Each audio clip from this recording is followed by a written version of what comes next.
Sabi ng iba, baka kasi dating mayaman na yan. Oo, kasi minsan may nagtatanong sa akin, ano-ano niyo po si Senator Bong Revilla? Oo. So syempre ako medyo kinakabahan. Di ba? Hindi ako kasali doon, ha? Okay. Wala akong alam, di ba? Okay, but anyway, hindi ko naman kamag-anak. Wala po kaming connection. Alright? So we are originally from the province of Bicol. Ang thinking ng iba, pag Revilla, mayaman na, may pera na. Kaya, I just want you to sue, nasa akin pala naman. Okay. Alright, so pakilala po muna ako. Ito po ako dati. Kaya, kita niyo ba? Kinikilig yung mga taga-GI, ha? Okay, sigaw ka naman, GI! Alright, okay, ito po ako dati. This is me. May abs pa po. Ngayon tabs na. Okay. Original province po is Bicol, Paracali, Camarines Norte. Sino po dito yung alam yung Paracali o taga-Paracali? Sige, kawatas kamay. Yan. Hanap buhay po sa amin is pagkakabot. Yan po yung bahay namin. Kung mapapansin mo, wala kaming linya ng tubig, wala kaming linya ng kuryente. Nagigib talaga kami dyan. Yan yung bahay namin. So, lumaki ako sa probinsya, lumaki sa Iraq. Di ba? Pero kahit ganon, sobrang laki din ang pangarap. Okay? So, sabi nga, it doesn't matter saan ka galing. Ang importante, may pangarap ka. Tama ba? So, kahit ganun kahirap ang life, nagpursige, nagsumikap tayo. Nakatapos naman ng high school. Okay? Thank God, nakagraduate po ng high school. Normally, kapag galing ka ng probinsya, after mo makagraduate ng high school, meron kasi mga nag-o-offer ng trabaho sa Manila. Tama ba? Sa syudad. So, kagaya ng iba, nakipagsapalaran din ako. May nag-offer ng factory, bakery, kung ano ang trabaho. So, sumama, pumunta sa syudad, naki-boarding house, naki-apartment. So, ito po yun. Okay? So, this is me. Nung nakarating na po ako dito, 4 years. First job ko po, factory worker. Kumikita po ng minimum. That time, ang minimum, nasa 300, almost 400 lang po siya. So, 4 years ko na pagtatrabaho, I just found out na, ba't ganon? Parang wala nangyayari. Kumikita ka, pero yung kinikita mo, sapat lang para sa pambayad ng apartment, allowance mo, minsan kulang pa. Sino po naka-experience ng ganon? Pareho tayo. Alright? So what happened, may nakapagbulong sa akin, mag-aaral daw ako ng college para kahit paano, makapag-apply ng mas magandang trabaho at lumaki-laki yung income, yung sweldo. Sabi ko paano? Nagtatrabaho ako. Dahil di naman kami mayaman, wala namang magpapaaral sa akin, wala namang ibang aasahan, so nag-working student po ako. Nagtatrabaho sa gabi, then sa umaga po nag-aaral. Wala pa po ako sa network, I already experienced natutulog ng 3 hours, 4 hours every day. Lalo na po kapag weekdays. Okay? Kasi pumapasok sa school at the same time nagtatrabaho. Pero kinayod ko yun. Pinupush ko sarili ko. Kasi sabi ko nga, ang mindset magka-degree para gumanda buhay. Sino po yung ganun din ang mindset dati? Yung sinisipagan ng todo sa school, ginagalingan, very competitive sa school, para daw pagka-graduate makahanap ng magandang trabaho. That was me before. Na kahit ang hirap sa part ko kasi working student, pinupush ko po yun. So what happened? Umabot po ako ng 4th year kasi ang engineering po, 5 taon yan bago ka maging engineer. Umabot po ako ng 4th year, kahit paano, regular student naman. Ibig sabihin, walang bagsak. Okay? So what happened? Yung pang 5th year kasi medyo malaki na tuition doon. May thesis na, malaki na tuition fee. So, dahil malaki ng tuition fee, siyempre, hindi na sapat yung kinikita sa pagtatrabaho. Hanggang sa dumating yung point, nakita ko po itong opportunity na to, so I decided to try. Sinubukan ko. So siyempre, nung umpisa, struggle kasi di ko alam, di ko linya, wala halos time kasi nag-aaral, nagtatrabaho. So sabi ko, paano ko pagkagawin? Then I decided, sabi ko, dahil 1 year na lang naman yung engineering ko and regular student naman ako, sabi ko, sige, stop ko muna yung pag-aaral, try ko muna to. So, tuganda ng story, nag-drop out po talaga ako para mag-network. Yun po yun. Yun lang totoo. Nag-drop out talaga ako sa college para mag-network. Imagine 1 year na lang, 2 sem na lang po, magiging engineer na ako. So I quit my engineering. Sabi ko, I will try. Kasi dahil baguhan pa lang ako, at the back of my mind, first time ko mag-network, sabi ko, kung wala mangyari, okay lang. At least I try. Yung course, yung school, nandyan lang naman, pwede kong balikan anytime. Pero after a year na ginagawa ko po yung business, to be exact, 1 year na ginagawa ko yung business, instead na bumalik ako sa school, I decided to quit my job and do it as full-time.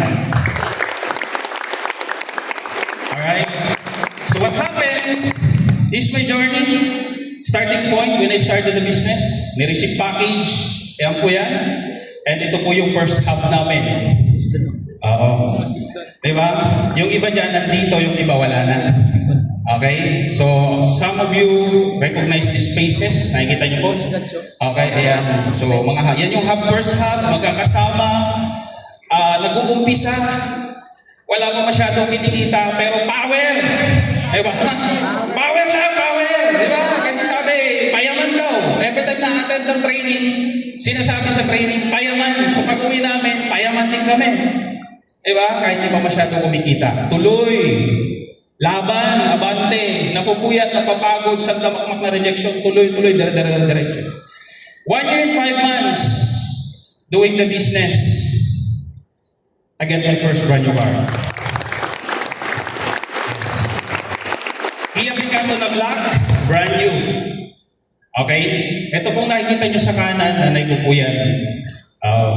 Nanay ko na yan, nasa Bicol yan. So ako lang kasi, kami lang kasi na nasa Laguna, yung nanay ko nasa Bicol yan. So nangyari dyan, ang nakakatuwa dyan, kasi pinapunta ko po siya ng Laguna. Pinaluwas ko ng Laguna. So ang nasa isip niya, a-attend siya ng graduation ko kasi magiging engineer na ako.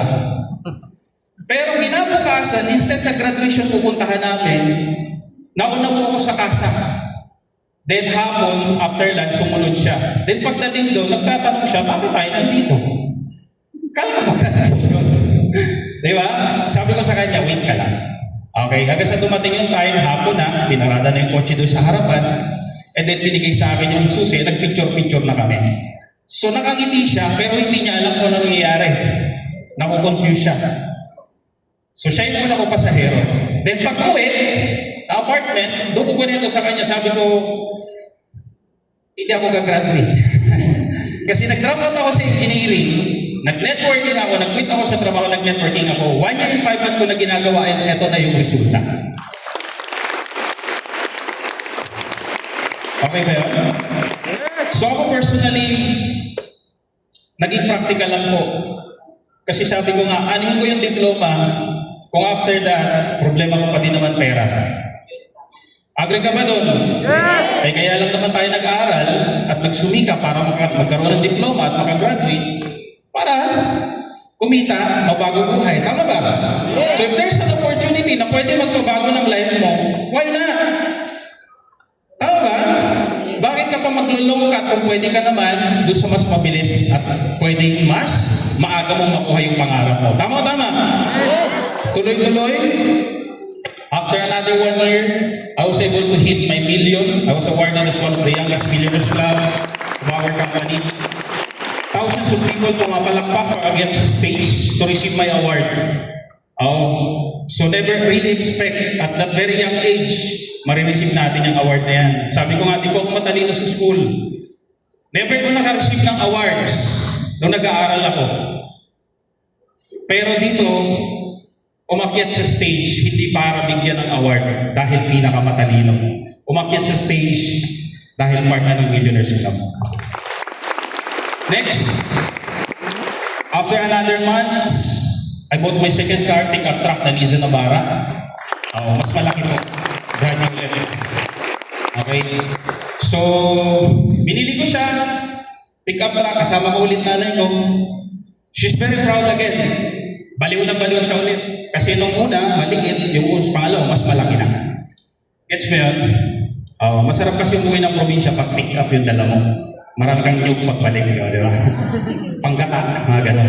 Okay? Alright, next. Siyempre, we enjoy freedom, nakakapag-travel, nakakaikot kung saan-saan. Nakarating na po ako ng Boracay, Palawan, Bohol. Saan pa ba? Maraming beses sa Palawan, Boracay. Ayan. So, ito, Bohol, Palawan yan. Okay, kung saan-saan, na-enjoy ang life. Okay. Hindi lang sa Philippines. International nakapag-travel na rin po. So, hindi lang Asia. Just last year, umikot po ako ng 3 countries. Solomon, Vanuatu, and PNG. Yes. And this year, I think, Switzerland. Yes! Back to Hong Kong again. And then some Oceanian countries again. Vanuatu, Solomon, PNG. And, basta, doon na daw yun. Korea. Okay, kasama tayo sa Korea. Okay, South Korea. Okay, next. Alright, now this is it. Yan, okay. Just recently, I never really expect one of my dream car, mabibili ko siya, straight cash. Okay. Yan po nakaparada sa labas, yung kulay white. Pwede ka magpa-picture mamaya. Pag-trip mo lang. Pag di mo gusto, okay lang, ha? Tama? Okay, pag-trip mo lang. Konting kwento lang dito. Why this one? Kasi nung nag-start po ako, sabi gawa daw kami ng dream board. Dahil bago pa lang ako, sabi kasi doon, ilagay mo daw doon sa dream board mo yung pinakapangarap mo na sasakyan. At that time, napanood ko yung movie na Need for Speed. Sino po nakapanood na nun?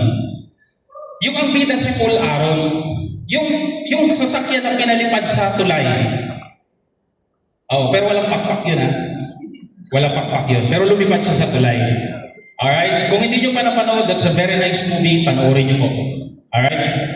You can watch it. Need for Speed movie. Nung napanood ko siya, grabe. Sabi ko, ang ganda. Yan yung pangarap kong sasakyan. Ang mga kasama nyo, mga Koenigsegg, Bugatti Veyron pa that time. Alright? So, Lamborghini, yun yung mga kasama niya doon sa movie na Need for Speed. So, yun yung nilagay ko sa dream board ko. Nawala na yung dream board ko. Pero yung pangarap ko, nandito pa din. Nakita ko siya Saturday. Nung nakita ko siya Saturday, sabi ko, eto yung pangarap ko. This is it. Sunday, pinuntahan ko siya. Pagpunta ko, tinest drive ko. Pag-start ko pa lang, sabi ko, diba? Then, hinarurot ko siya, pinatakbo ko siya. Sabi ko, magkano? Alright, and then, binigyan ako ng presyo, di na ako tumawad. Sabi ko, sige, bukas balikan ko. Sabi niya, ano yan? I-installment mo? Or paano payment term? Sabi ko, hindi po cash. Cash ko po siya bibili. Okay? So the night after pagbalik ko, sobrang baliw na baliw, intense. I've started to sort out some cash. Okay? Kumurot tayo ng konti. Konti lang naman. Okay? And then, kinabukasan, 9 a.m. in the morning, bumalik ako, binayaran ko siya cash, and then 2 p.m., nasa bahay na siya. Dala ko na siya pa. Alright? Gano'n na siya kabilis. Okay? So, anyway, this is really one of my dream car. Every day, I admire this one. Kasi gano'n pala talaga. Kapag pangarap mo isang bagay, whatever it takes, it doesn't really matter how long it will take to achieve it. But as long na pangarap mo and you keep pushing forward, time will come. Di mo alam. Pero one day pagising mo, you're living on your dream. Ano natin saying? Of course, sabi ko nga, sino ba tayo dati? Wala naman tayo dati. Tama ba? Pero sabi ko nga, because of this opportunity, because of AGG, you are already in the right opportunity. Ang tayong kailangan mo na lang, aralin, gawin, seryosohin, sundin yung sistema. Okay ba yun? Yes! You know, my journey in this business, hindi siya madali. Some people quit under my organization. Some people nagtayo ng company, sariling company. Some people nagstay. Pero sabi ko nga, me, I just focus on myself to develop and to grow. Because naniniwala ako, kapag nasa tamang opportunity ka na, di mo na kailangan maghanap ng ibang opportunity. Galingan mo na lang. Aralin mo na lang. Improve na lang sarili mo. Tama. Last, before I end. Yes, I know. I was once like you before. Kagaya mo din ako dati. Nakaupo, pumapalakpak. Nakikipower, nakikinikilig. Nakikipower. Sinasabi, yes, ako na next. Kaya ko yan. Receive. Tama. Pero pag-uwi sa hub, sandamakmak na rejection. Tama ba? Unsettled bills, challenges. Tama. Yes. Diba? I was once like you. Ganon din po ako dati. Diba? But I choose, na umabante. I choose to keep moving forward. Lagi ko sinasabi, doon nag-uumpisa, okay lang to. Dapat ma-experience na natin to ngayon. Kasi pag mayaman na tayo, di na natin to ma-experience. Ganon lang lagi namin sinasabi doon nag-uumpisa. Yes, yung mga shortcomings na dumadaan before, hindi namin siya nirereklamo. Hindi namin siya dinadrama. Lahat ng sinasabi lang namin, ngayon lang to. Pag tayo mayaman na, hindi na natin ma-experience mag-commute. Pag tayo mayaman na, hindi na natin ma-experience maglakad sa initan. Pag tayo mayaman na, ang problema na natin, paano mag-diet? Totoo. Kasi that time, nung nag-uumpisa, and I know sa mga nag-i-start dito, there's days na minsan isang beses ka na lang kumakain. Yes. Tama ba? Pero nakangiti, power ka pa din. Payaman. Tama. Dapat ganun yung fighting spirit mo. Dapat mas malaki yung pangarap mo kesa sa sitwasyon mo ngayon. Tanda mo lagi yun. I may not know kung anong situation mo right now. Di ko alam anong pinagdadaanan mo now. I don't know. Family problem, personal situations, in your business. I don't know. Di ko alam. Okay? There's times na tatawagan ka ng parents mo, pinapauwi ka na. Di ba? Tatawagan ka ng parents mo, nangihingi, pero wala kang maibigay kasi ikaw nga din mismo wala pa. Tama ba? Yes, it happened to me. Sabi ko, ano pong gagawin ko? Sasanla ko sarili ko para may padala, pambiling bigas. Ako nga din wala. Buti ko may tatanggap sa akin. Tama ba? Pag sinala ko yung sarili, sa itsura ko dati, meron matatanggap. Baka wala. Tama ba? So, there's a lot of challenges, but sabi ko nga, okay lang yan. Tanda mo lang lagi yung sasabihin ko, itawid mo lang. Ulitin mo, itawid mo lang. Yung situation mo na, hindi yan yung permanent mo. That is not your permanent destination. Your current situation right now is just temporary. All the challenges that you have right now, whatever it is, I don't really know kung ano man yan. Pero isa lang lagi mo tatandaan. Nandyan yan, hindi para harangan ka. Nandyan yan para i-prepare ka doon sa mas malaking blessings na deserve mo at pangarap mo. Kung naniniwala